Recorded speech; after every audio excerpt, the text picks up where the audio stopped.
Zdaj, hvala vam, ker ste prišli na ta namitra. Hvala tudi Simon za tole povabilo. Zdaj, moja zgodba se začne tako, kot se vsaka zgodba v uspehu začne. Pustil sem job. Zdaj, zakaj, ker sem se pripravil na to predavanje, sem vprašal se, zakaj sem jaz takrat to naredil.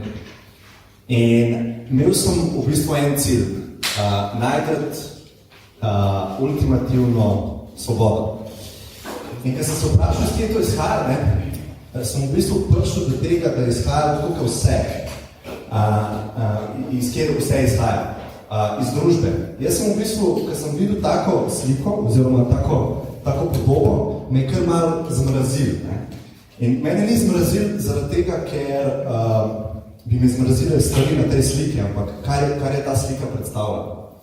Zame je ta slika predstavljala job od 9 do 5, plača, 1000 evrov, tečen šef mogoče, kredit, stanovanje, otroci, vse te stvari, vse te vrednote, ki jih družba ima. In družbo, ki živi na ta način, sem jaz tretiral kot družbo sužnjev. Ful sem jih podcenjeval. In zdaj, ko razmišljam za nazaj, sem v bistvu verjel, da je na ta način s temi vrednotami nemogoče biti srečen. In tudi, ko sem gledal podatke, številke so mi to potrjevali. 87% ljudi ni zadovoljnih s svojo službo, globalno v razvitem svetu. In pa sem se vprašal, katere vrednote pa generirajo zadovoljne ljudi. Ker te vrednote, ki jih ima večina, očitno to niso. Ker večina je bila po mojem mnenju nezadovoljna. In zato sem naredil svoj research na Instagramu. In tako, kot vse stvari, sem jaz v bistvu začel dobivati signale iz okolice. Jaz sem takrat spoznal eno skupino ljudi preko Instagrama, ki so živeli zame sanjski life. Ta skupina ljudi je živela na drugačen način in kar mi je bilo najbolj všeč je, da so zavračali te klasične vrednote družbe, ki sem jih jaz preziral. In tej skupini se je rekel digitalni nomadi. Jaz, ko sem ta izraz prvič slišal, jaz sem se v njega zaljubil. In jaz sem si rekel, ok, jaz bi mogel postati digitalni nomad. In ko sem se vprašal, katera vrednota generira zadovoljne ljudi, sem se vprašal, katere vrednote imajo digitalni nomadi. In ta odgovor je bil valjda svoboda. In tako počas se je v meni oblikovala ta vrednota, ki je podredila čisto vse vrednote. In to je bila svoboda. In vse veste, tako kot pri vseh stvareh, pri velikih stvareh, so tudi vrednote v neki hierarhiji. In pri meni je ta svoboda šla toliko na vrh, da je vse ostale pač podredila. Tako da logičen korak je bil, da jaz postanem digitalni nomad. Zato sem pustil job, spakiral in kupil enosmerno karto. Priletel sem v Denpasar, ki je glavno mesto otoka Bali, in ostal tam en mesec. Potem sem pa stvar nadaljeval po severu, Tajska, Malezija, Vietnam, Filipini. In počas je moj Instagram končno začel izgledati, tako kot sem si jaz predstavljal, da mora izgledati Instagram enega uspešnega, svobodnega posameznika. Jaz sem officially postal digitalni nomad, tako da sem si na LinkedInu spremenil title in postal sem končno svoboden, nobenih obveznosti, lahko sem šel kamorkoli, lahko sem si kupil karkoli, lahko sem delal karkoli. In omejitev dejansko ni bilo. Tako da prišel sem do cilja. Jaz sem si svojo realnost podredil na način, v bistvu sem si jo podredil svoje predstavi sanjskega življenja. In zdaj, če sem čisto iskren, se pa v moji notranjosti nekaj drugega dogaja. In tisto, kar se je takrat dogajalo, še sebi nisem upal priznati. Niti svojim friendom, kaj šele, da bi govoril o tem tako javno. Bila je ena taka črn oblak žalosti, ki je prišel zelo postopoma. In na začetku sem ga poteptal dol in potoval naprej in probal različne stvari, ampak vedno je tam ostal in kaj bo še huj, rastle. In jaz nisem slutil, da bo to obdobje, ker sem jaz mislil, da bo najboljše obdobje mojega lajfa, da bom izkusil največjo žalost, največjo nezadovoljstvo in največjo bolečino v svojem življenju. Ne? To je bilo ful presenečenje za me takrat. Cela stvar se je dobesedno sprevrgla v en tak pekel. In v tem peklu sem bil sam na drugem koncu sveta. Danes je to ful težko opisati, ker tudi, ko sem se pripravljal za to predavanje, nekako teh feelingov nisem mogel spet uživeti. Mogoče lahko probam opisati to na ta način, da se mi je en moment, ko je stvar šla res v dno, da nisem več sebe prepoznal v ogledalu. Jaz sem vedel, da je to Klemen, ampak nisem se identificiral s tem telesom, če si lahko predstavljate. In pol, ko sem za nazaj gledal, sem v bistvu ugotovil, da je to ena motnja, ki se reče depersonalizacija oziroma derealizacija. In zgodi se čistko, ker obrambni mehanizem tvojega telesa zaradi vsega stresa pa anksioznosti ne zdrži več in shutdown. In jaz takrat tega nisem vedel, da to ni nič groznega, da je to zelo pogosta stvar za ljudi v stresu, ampak mene je bilo strah, da se razvija mogoče neka schizofrenija, da bo mogoče znorel, in cel ta strah je zraven še dodatno podkuril zadevo. Zdaj ta stvar, najhujša oblika je trajala 2 tedna, pa jaz vam presežem, da če bi trajala recimo 1 leto, da recimo neka ideja o samomoru ni sploh bila toliko nelogična.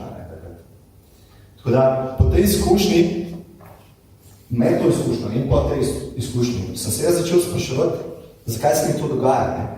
Ker v realnosti, v objektivni realnosti, sem jaz imel vse. Jaz sem imel svobodo, denar, lepe plaže, najlepše plaže v bistvu na svetu.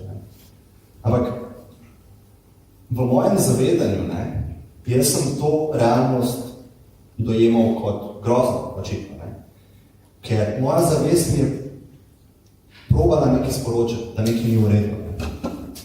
In valjda, jaz, tako kot vsi to delamo, jaz sem na vse načine hotel to realnost spreminjati.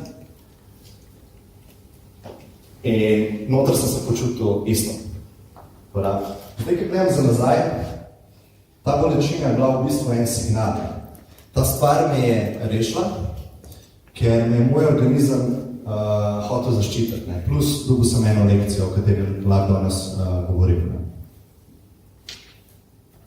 Ker čist evolucijsko sem jaz delal čist in vse stvar. Mi smo se razvili, ali pa mi smo začeli dominirati ta planet, ne zato, ker smo najmočnejši, ampak zato, ker smo znali sodelovati. In takrat, če si ti šel stran iz triba, stran iz plemena, si v bistvu čutil to močno socialno bolečino, ki te je potisnila nazaj v tribe, da nisi umrl. In to se je očitno tudi meni dogaja. In bolečina je bila signal, da so tudi mogoče moje vrednote bile malo pomešane. Pod vprašanje sem postavil to svojo glavno vrednoto, ki je bila svoboda. Ker, kot sem prej rekel, vrednote živijo v hierarhiji in jaz, kjerokoli vrednoto sem primeril s to vrednoto, vedno je svoboda pač zmagala. In posledično so ostale aspekti mojega lajfa trpeli. In zdaj, če sem jaz videl realnost toliko popačeno, potem naslednji stavek, v katerega sem jaz verjel, ni držal. Zadovoljen bom, ko bom svoboden. Jaz sem zaupal temu, da me bo svoboda pripeljala do zadovoljstva. In to ni bilo res, očitno ta stavek ni držal. In to je nekaj, kar je že ful časa znano. In temu se reče hedonic adaptation ali pa hedonistična adaptacija. In koncept, ki to zelo dobro opiše oziroma dokaže, je raziskava iz leta 1978, ki so primerjali 2 skupini ljudi. Eni so zadeli na lotu, malo večje zneske, drugi so imeli pa nesrečo, da so postali invalidi. In potem so takoj po dogodku vprašali po stopni zadovoljstva. In je bilo nekako pričakovano, loto dobitniki so bolj zadovoljni kot tisti, ki so tetra pa paraplegiki. Ampak po enem letu se to nazaj izenača, oziroma zadovoljstvo pride nazaj na base raven, ki je bila pred tem ekstremnim dogodkom. In temu se reče hedonistična prilagoditev. Tako da, v bistvu je res, zunanji svet nam lahko spremeni notranjega, ampak vedno manj, pa samo za nekaj časa. In to sem jaz občutil, da nisem prišel nazaj na base, ampak sem v bistvu šel pod base. Zato ljudje, ki grejo na dopust enkrat na leto, te ljudje dejansko verjamejo, če bi bili na dopustu celo življenje, da bi bila to nebesa, da bi bil to raj. Ampak jaz sem temu ni tako.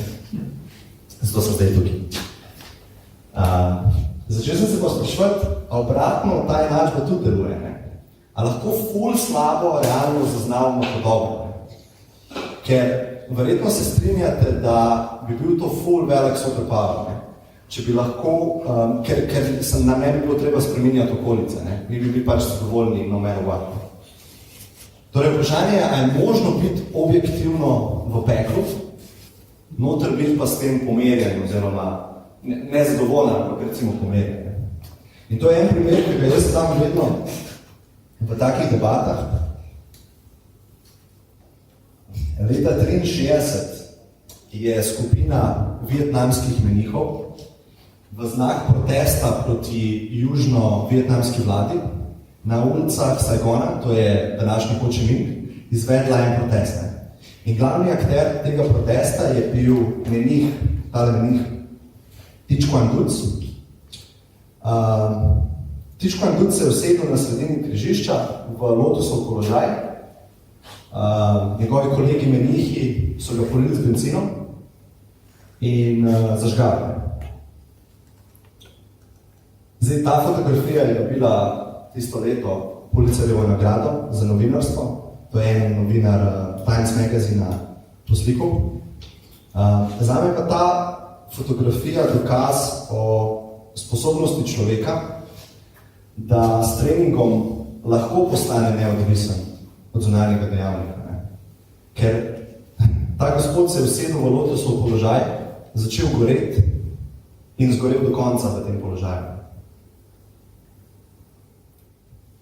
Tako da, če gremo nazaj na svobodo, ker sem se jaz sprašal, kaj je svoboda, in ko večino ljudi vprašamo, mislim, da rečejo lahko, da je nesvoboda, recimo nek zapor.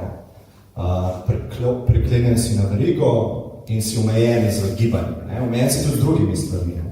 Ampak jaz mislim, da je to samo en level nesvobode, fizičen. Meni se pa dogajal, recimo, tak psihična nesvoboda. Te vrednote, ki sem mislil, da mene omejujejo, jaz sicer nisem bil zapor, ampak jaz sem jih videl kot verigo, ki mi omejuje, da delam neke stvari. Se pravi, če bi jaz imel družino pa otroka, jaz ne bi mogel iti za eno leto potovati. Se pravi, to omejitev, se pravi, mi kroji svobodo. In jaz sem temu verjel, tako sem se jaz predstavljal svobodo. Svoboda je, ko lahko narediš, ali pa delaš, ali pa si, kar želiš. Ampak v tej lekciji sem jaz videl, da je to nemogoče. Nemogoče je delati, kar hočeš, ker že družba ti onemogoči, da delaš, kar hočeš. Ker če bi vsi delali, kar bi hotel, bi prišlo do anarhije. Zato imamo neke zakone, ki to omejuje. Ampak tudi, če bi posameznik lahko delal, kar bi hotel, vemo, da se želje nikoli ne končajo, tako da spet ne bi bil svoboden. Tako da, jaz sem pod vprašanjem postavil tole. Zadovoljen bom, ko bom svoboden, ampak če nikoli ne bom svoboden, pomeni, da nikoli ne bom zadovoljen. In to me je takrat čisto zadelne, da je v bistvu to hlastanje, moje hlastanje za svobodo, je v bistvu bil nek zapor v nekem smislu. Sama vrednota svobode je mene omejevala. Torej, svoboda mi je omejevala svobodo. Zato sem tudi dal naslov temu toku Svoboda proti svobodi, ne? Zato ker mislim na zunanjo pa notranjo svobodo. Ne? Na notranjo svobodo jaz mislim, da je nepogojena zunanjost. Ne? Ker čim je pogojena zunanjostjo, zunanjost se pa skozi spreminja, potem ni prava svoboda, ker si odvisen od njih. Zakaj to tukaj govorim na meetupu freelancerja? Prvi razlog je zato, ker veliko nas verjetno ima to vrednoto svobode ful visok, ne? Zato smo freelancerji.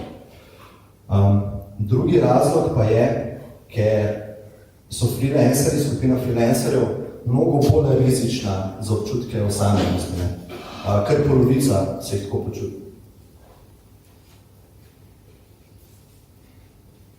Vsak četrti freelancer je pa tekom freelancerja že občutil občutke depresije. Ne?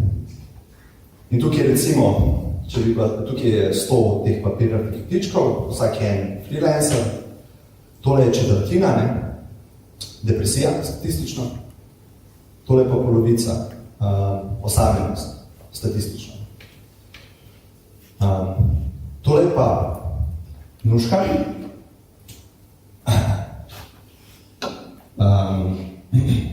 moja prijateljica iz Čangmaja, s katero sva se družila zadnja 2 dni, preden sem jaz odšel iz Tajske. Izredno pozitivna oseba, ful nasmejana, ful dobre volje. Tudi, kar mi zaradi mojih težav ni bilo do druženja, ne, je ona vedno ustrajala, da nisem bil v hotelski sobi, da smo se družili. Ne. Tako ful pozitivno. In zadnji dan pred mojim letom sva šla na celodnevni trip do slapov v džungli na obrobju Čangmaja. In po koncu tega tripa sem se jaz zelo na hitro hotel posloviti, ker, čisto iskreno, jaz sem čim prej hotel iz tega mesta, ker jaz sem to mesto povezoval z vso to bolečino, o kateri sem prej govoril. Tako da, jaz sem Nuški zaželel srečo, nisem verjel, da se bova kdaj spet srečala. In šel pač iz tega kafiča, kaj smo plani. In naslednji mesec, ko sem bil v Indoneziji, sem zvedel, da je Nuška naredila samomor. Se pričujem. Skočila je iz garažne hiše, tako da, ker vem, koliko sem sam trpel takrat, pa nisem prišel toliko blizu do te stopnje, si v bistvu niti ne moram zamisliti, čez kaj je Nuška mogla iti. In fora je, da ljudje v življenju trpimo, sami trpimo in ljudje okoli nas trpijo, tega si pa nikoli ne povemo. Tako da te lekcije ne bom nikoli pozabil. Tako da hvala vam za pozornost.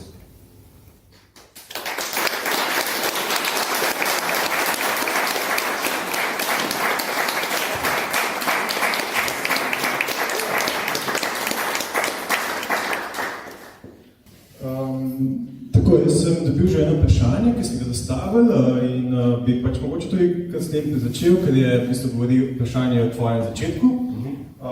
Kakšna je bila reakcija pač tvoje okolice, ko si se odločil, da začneš? Pa tudi mi se že pogovarjali, da bo si ostali vedeli, si meni si že zaupal tvojo v bistvu zgodbo, začetek, pa dej prosim še delali to z ostalimi, da bo imeli kontekst. Kaj čisto moja tako, kako sem začel freelancati? Ali kako je moja okolica reagirala? Vprašanje je, ko si jim povedal, da boš digitalni nomad. Jaz sem imel ful srečo, da me je družina, se pravi mama, cel life ful podpirala pri vseh crazy idejah, ki sem jih imel, tako da tudi tukaj je bilo čisto isto.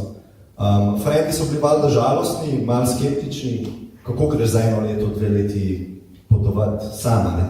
Ampak jaz sem pač imel to, jaz sem to imel v špuro in sem šel. Tako da ful so bili supporti v cela moja pač okolica. Nič negodovanja, ampak je takšne.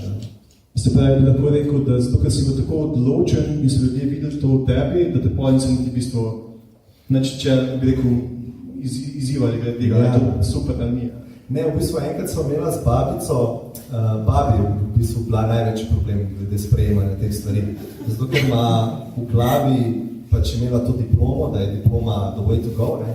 Jaz pa nisem diplomiral in sem ta faks vlekel, preden sem ga pustil, ne? In potem sem mogel, vsakeč, ko sem prišel pa na obisk k babici, me vprašala, kaj bom zaključil faks, ne? Jaz sem pa tako že delal projekte, pa tako, ne? In nisem imel namene. Pa sem rekel, da ne bom, ne? In pa sem videl na njenem obrazu neko razočaranje, neko žalost, ne? In potem sem rekel, ok, babi, zdaj pa 15 minut, zdaj pa pozabil vse, kar si slišala na svet na kanalu A, ne? Potem bom povedal realno stanje družboslovnih faksov, ne? Da sva šla čez to špuro, ne, in dejansko začela verjeti, da to ni edini way, da uspeš. Tako da do danes me ni več vprašala, da sem diplomiral. Si imel dober case. Ja. Mislim, ful sem razmišljal v šolstvu, no, a veš, ful ogromno. Ne? Ja, tudi zato sem tudi razumel, da ostale, če ne vem, prijemamo tudi podcast, Ideja. Ja. Mislim, da prvi gost je bil tale, ki ste Andrej Škraba, v šolstvo, ne? Ja, Andrej Škraba po mojem poznate po Astra.si, ne? On je naredil inštrukcije za matematiko za celo osnovno šolo, pa tudi neke srednje šole. Ful dober projekt, vse je naredil for free, tako da moj ful dober friend, trenutno tudi sodelavc. Tako da njega sem se izbral za prvega gosta, ker sem rekel, da bo tako lažji let prebila. Pa tudi tokrat smo imela že te debate, ki sem jih jaz hotel posneti, tako da je bila prava odločitev. Super. Pač tukaj je še vprašanje recimo na začetku, kaj bi svetoval recimo sam sebi mogoče, ko si se odločil za digitalnega nomada in ko si šel potem na Tajsko dol, recimo, kaj bi za nazaj, kaj bi si dal kot na svet, pač izpostavil? Ja, da sabo vzemem frenda, ne, sej cela ta zgodba je bila v bistvu lekcija, ne. Sam mi pa ne bi spremenil, ne. Tako da na svet bi si dal mogoče malo pazi, ne, da tudi ostale vrednote so pomembne, ne. Pač prijatelji, pa zdravje, pa takšne stvari, ne. Jaz sem tako zelo poenostavil life, ne. Ja. Zelo pogumno pazi tudi to šel, ne, pač naivno, ja. Se pravi, potem, če jaz se odločim, da grem na Tajsko, mi svetuješ, da vzamem kolega sabo, malo premislim o mojih vrednotah. Ma ne, ti si starejši, koliko sem jaz bil takrat. Da, ok, pa ne vem, koga mlajšega si tukaj. Ja, pač sem to, da ne podcenjevati človeškega stika, ne. To je real, mislim, to je hrana za nas, ne. In jaz tega nisem takrat sploh dojel, mislim, ful naivno, ampak to je ena izmed glavnih potreb. In boli isto, kot če slačem. Tako da, to je postojena stvar. Pa se ti zdi, recimo, da pač tale, ko si omenil kolega, si bolj oziran, to si rekel tako kot karikirno, ali pač prav kolega? Ali to, mislim, je razlika med kolegom, ki je pač mogoče ni isto kot ti, ne počne se stvari kot ti, ni kolega kot, v samem področju, ki deluješ, ampak je samo kolega, veš, smo... Ja, z nekom, ki imaš lahko deep pogovore, ne. Ker takrat se ti nafilaš, ko imaš deep pogovore. Jaz sem spoznal ogromno ljudi na svojih potovanjih, ne. Ampak to mi očitno ni te baterije filat, ne, te potrebe. Se da reče, da tukaj rekiram, bi ti mu vzeti sabo babico. Ja, ker ona ti v bistvu najbolj izvanja, ne, ker nisi šel. Ja, mogoče pokojaš tak, ne. Ja, veš, ja, ok. Ne, pa tako, deep človeške odnose, to sem mislil. Tako mi je vzel sabo ljudi, s katerimi imam deep odnose, ker na potovanju težko vzpostaviš v 10 dneh ali po enem mesecu deep odnos, ali pa deep pogovor z nekom. Tako da jaz sem takrat to čist. Jaz v bistvu, 6 mesecev nisem imel stika z nekom, s komer imam bližnji odnos. A veš? In bil sem pa sploh okrožen z ljudmi. Ampak to očitno ne trigara, ne zadovoljuje te potrebe. Ok.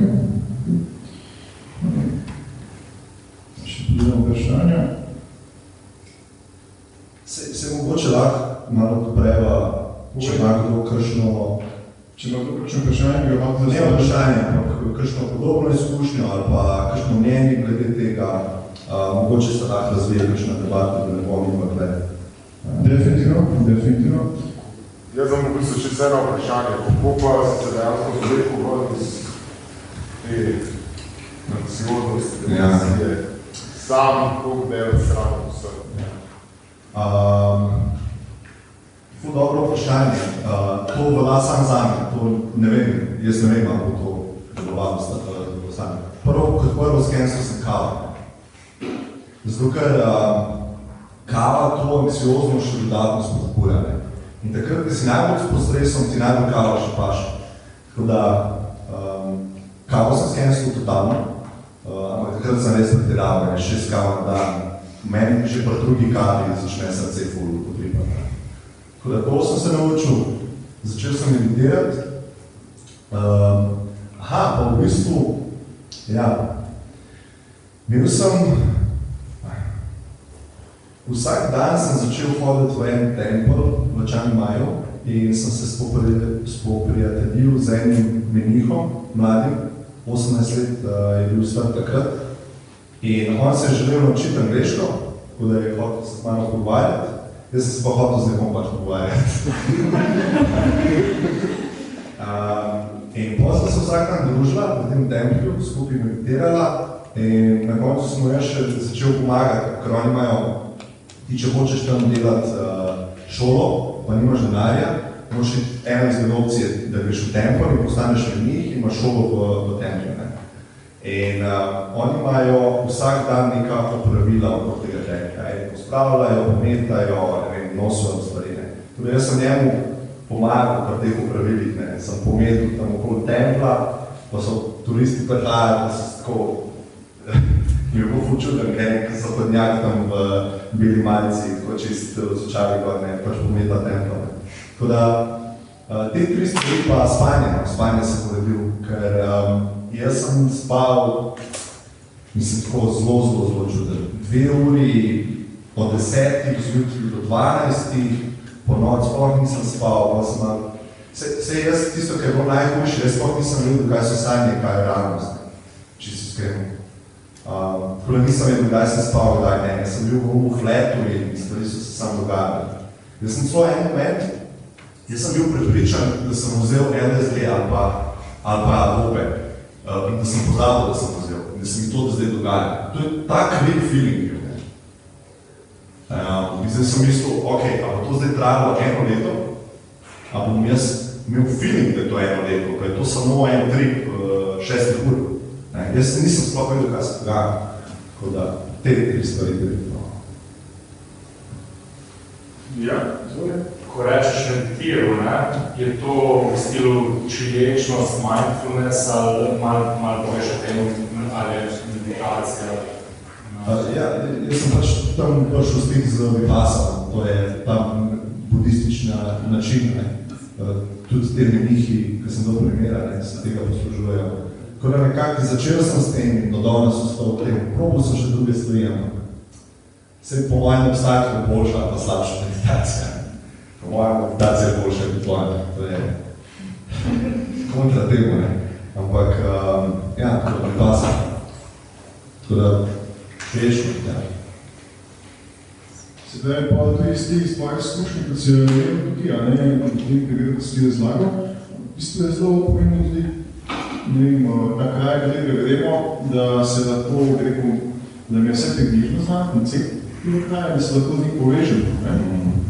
Se ti si trkala pomoč, ki si je najdel, je to pač v okolju, v katerem si živel. A to si bil že, ti je bilo blizu tukaj?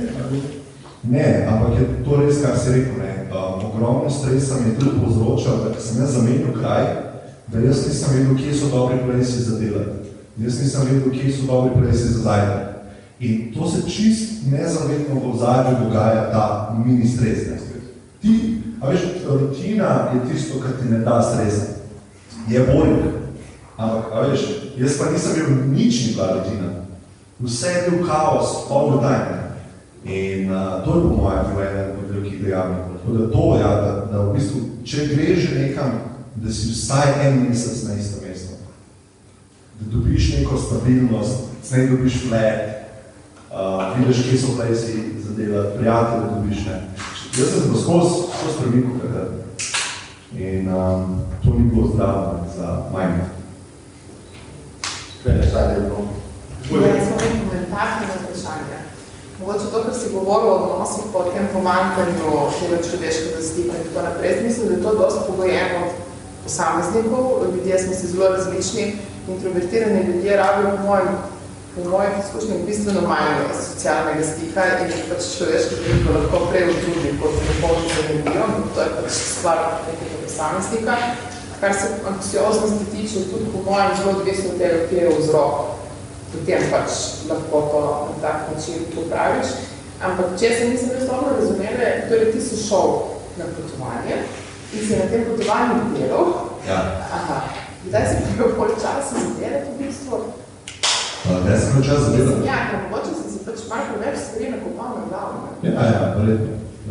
Ali pa premalo. Ja, a veš, ti flotaš, ti si tam, nimaš rutine, nimaš strukture, nimaš zjutraj pridem v 8 po službo in se podim s temi sodelavci. Vsak dan je, tako ne veš, kaj se bo zgodil, ne? In to je stresno. Se tudi strinjam, da sem različni, ampak po moje je skupna ta, da je to potreba, ki jo vsi imamo. Se veš kaj, ker mogoče se lahko v bistvu, kaj ti si šel pač v drugi konc sveta, ne, to je tak ekstremen problem. Jaz mislim, da lahko zelo podobno doživiš tudi v okolju, torej, če si navajen na neko redno službico, potem odločiš za nek freelancing. Nimaš odštečnega šefa, ki ti teži, da moraš tudi poslati po službi, ker naenkrat ni ti treba več nekam fizično iti na čelo, če delaš od doma, se ti ta delovni dan lahko zelo razveče, pozabiš, mislim, da ni treba, da greš na drug konc sveta, da se ti v bistvu ta rutina poruši. Se zrekam. Vse to so koncepti, to je v bistvu moja izkušnja. To, da sem jaz bil tam, ni toliko relevantno, kot sem pogovarjal. Realnost, kakršnakoli bi bila, jaz sem se slabo počutil. Jaz bi lahko realnost. To je bil moj point, da je noter v bistvu. Da lahko se ti to doma zgodi. In to se dogaja ljudem. Tukaj sem en disclaimer, danes, kar govorimo, nič ni kot recept, kakšenkoli rešitev. Ja, ampak v bistvu to lahko prenesel, da se rekel izkušnjo kamorkoli. Ti si imel tudi izkušnjo, ko so se pogovarjali, da si jim povedal, da si v bistvu zaposlen. Si imel izkušnjo, rekel, timskega dela, zaposlen v podjetju sodelavci. Danes se vidiš tako, da marsikdo pač mogoče kdo pozna koga, ki je direkt iz faksa in tudi ni nikoli zaposlen. In potem še več svobode, kot pravim tvoje besede. Kaj pa tako nasleduje, recimo? Ti si imel res tako izkušnjo, ali si znaš predstavljati, recimo, kakšno več težavo bi imel, če ne bi imel te izkušnje pred tem, kot zaposlene, recimo? A si ti imel kakšne znanja, ki si pridobil kot podjetju, ki si dejansko si videl, da imaš neko stabilnost, neko kvaliteto, pač kot si pridobil? Kaj sem zdaj naučil je, da bil sem full-time zaposlen, pa nisem bil zadovoljen, pa bil sem freelance, pa nisem bil zadovoljen, tako da ni bila fora po moji zunanjosti. To sem se naučil. Če bi pa nekdo, kar pozna samo eno stvar, bi mogel še vedno probati nekaj drugega. Tako da, jaz sem imel pač to srečo, da sem tisto že probal in sem vedel, da tudi tam ni sreče. Ni sreče v tem prilagajanju zunanjega sveta. Malo ampak diminishing returns ne pada. Zdaj sem slišal tega Dan Bilzeriana na podcastu Joe Rogana, ki je točno o tem razlagal. On je rekel, jaz si nič več ne morem kupiti. Jaz si nobenega experienca več ne morem kupiti. Da ni, konca. Jaz moram srečo drugje iskati. On je res probal po moje vse, kar ta s hedonizmom lahko probaš. In jaz res temu verjamem. Vem, da kakšni ne verjamem, ampak jaz mislim, da to res. Moraš sam preizkusiti, da sem na svoji vlastni koži, pa lahko posluši, kaj ti ne boš. Ok, je še kakšno vprašanje, če je kdo kaj hvala? A si prišel pa v Slovenijo zdaj, da si se ozdravil na narekovajih te bolečine in ali misliš, da če bi vzel sabo partner po družino na Tajsko, oziroma bi vsi, to si čudila v svetu, smo nemogoče, pa če bi vsi s tabo potovali, bi bila ta svoboda možna? Ja, jaz sem imel zdaj izkušnjo januarja, ko smo bila z Tjašo en mesec potovala po vietnamskem morju in ni bilo tega, ne? Vada, ti imaš vsak dan nekoga. Jaz sem se šel nazaj. Tako je. Zdaj sem pa klej, ker ful bolj cenim te ostale vrednote, ki sem jih prej preziral. Družina, otrok.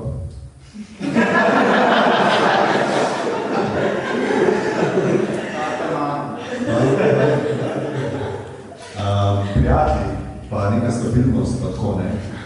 To ful bolj cenim, pa da imaš džim, kar veš, kar tvoj džim, kar tvoja sana, tako ne. A veš, da ne zdaj tvoj v smislu, da si ga razliš, da imaš neko strukturo, ne. To je, zdaj sem 100-krat od tebi, da Še vedno prakticiraš, recimo, vse te zdaj, da si jih osvojil, recimo, meditacije in to, že paziš na svoj bioritem? Ja, jaz v bistvu zdaj spim 9 ur na noč. Recimo 8-9. Tok pa skoraj vsak dan sauna, pa vsami meditacija. Pa pol vmes, ker čakam, da se ti telo ohladi, bereš knjigo, tako da nek tak rituale sem se začel delati, ki mi pač pomagajo, da me izpolnjujem. To je to. Kako se pa zdaj počutiš, ali si svoboden? Ja. Recimo ta quote, ne. To je iz moje najljubše knjige, Michaela Singerja. Tudi, če je kdo začutil ta quote, lahko pride do mene po predavanju, pa izmenjava kontakte, pa pošljam en izvod for free. Ne zdaj vsi, ampak tako, do ene 5 ljudi. Jaz tega ne živim, ne, kar piše gor, ampak je to moj way to go, ne. Želel bi si, da je to, ampak ne, nisem ultimativno svoboden. Sem pa najbolj srečen, kot sem kar to bil. Zdaj pa lahko bo pride še eno obdobje, ko bo še boljše od tega, to je vse do life, ne. Tako da, na nek način je bila ta stvar ful dobra. Ne takrat, ko se dogajalo, zdaj za nazaj, več. Ful bolj. Mislim, ko sem poslušal, ko si govoril o svobodi, v bistvu, ki sem na začetku ideja o svobodi, ampak v bistvu, kar si iskal, je neodvisnost od teh nekih družbenih norm, nekih teh Instagram, recimo, kot si omenil, pač v bistvu si neko rast iskal, da lahko prerastiš se to skupaj in nisi odvisno od tega, da lahko pač si ga skupaj. Ja, ne veš kaj, jaz sem iskal to, kar vsi iščemo, zadovoljstvo, ne? Pa nek mir, da si zadovoljen, zdaj sem zadovoljen, ne? In jaz sem pač svobodno zbral za to strategijo, oziroma metodo, da prijem do zadovoljstva. Nekdo drug pojem drugo vrednoto, ne? Vse pojem tega ni, da je svoboda te uniči, ne? Vrednota, kjerako vrednota te uniči. Če bi jaz bil na hard v družino, bi me tudi uničil, ne? Ker ni balance, ne? To je bil moj point, da sem ena stvar podredila vse ostale. Ne toliko, da je svoboda. Svoboda ni, je ena izmed vrednot. Jaz, ko sem se pripravil na pogovor, da danes na dogodek, ki sem gledal, recimo, kaj so razmišljali, kaj so napake, tiste, recimo, ko začneš freelance, pa se to, in se gotovi, da pač ne nobenega plana, ne, kaj se mu vrdeš, da se freelancing delaš in vse perfektno. Potem je self-motivation, recimo tega pomanjkanja. Potem je, da se staviš na pol poti, da greš do konca. In še ena je, da pač recimo poslovno, ta ljudina poslovno, da nimaš politike, recimo poslovne politike, recimo predplačila, do taka zadeva.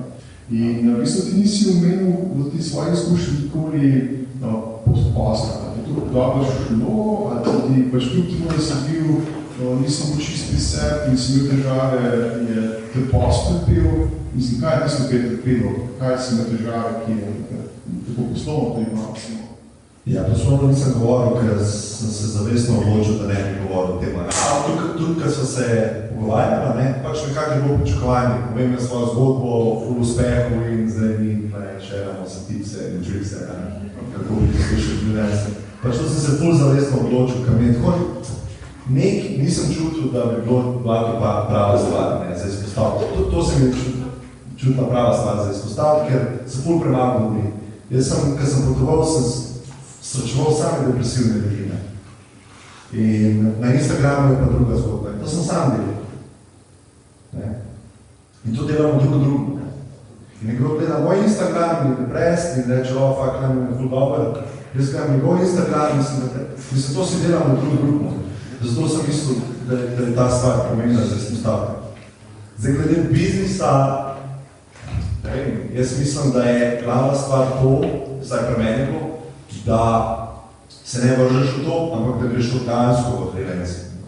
Pa fušaš ob strani, jaz nobenemu nikome rečem, ja, zdaj podpri SP, pa nareci logo, pa ne. Ampak delaš full-time job, popoldne delaš, malo fušaš en posod malo SP, a ne?